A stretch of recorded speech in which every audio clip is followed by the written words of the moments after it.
வணக்கம் நண்பர்களே. இப்படத்தை பாருங்கள். இந்த பெண் கத்துகிறாள். இந்த மனிதன் கொள்ளையடிக்கிறான். ஆனால் யார் உண்மையில் வில்லன்? ஒரு நாள் ஒரு பிச்சைக்காரன் ஒரு பெண்ணின் வீட்டின் முன்னால் வந்து, மகளே, எனக்கு சிறிது அரிசி கொடு என்று கேட்டான்.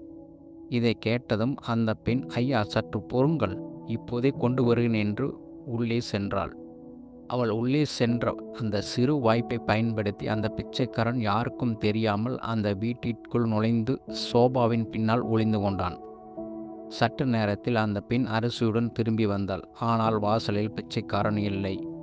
அவள் சற்று அதிர்ச்சி அடைந்து, நான் அரிசி எடுத்துட்டு வரச் சென்றேன், அதற்குள் அவர் போய்விட்டார் என முணுமுணுத்தாள்.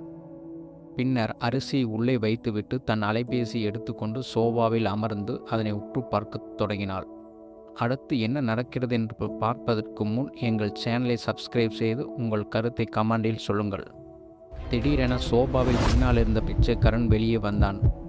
அந்த பெண்ணை பலமாக பிடித்து கொண்டான். பயந்து போன அந்த பெண் உரக்க கூச்சலிட்டாள்.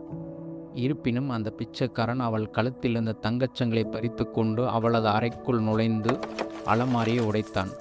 அவன் பணத்தையும் நகையும் அள்ளி கொண்டிருந்த வேளையில் அறையின் கதவு திடீரென படாரென சாத்தி கொண்டது.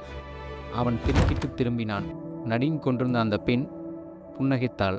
அந்த பிச்சைக்காரன் அவளை குழப்பத்துடன் பார்த்தான். அந்த பெண், நான் போலீஸ். கடந்த 3 மாதங்களாக பெண்கள் வீட்டில் புகுந்து கொள்ளையடிக்கும் உன்னைத்தான் தேடிக்கொண்டிருந்தேன் என்றாள். அதற்குள் வீட்டில் உள்ள எல்லா கதவுகளும் திறந்தன. காவல்துறையினர் வந்து சுற்றி வளைத்து அவனை பிடித்தனர். அவன் கைவிலங்கு போடப்பட்ட போது, உங்களுக்கு எப்படி தெரியும் என கேட்டான்.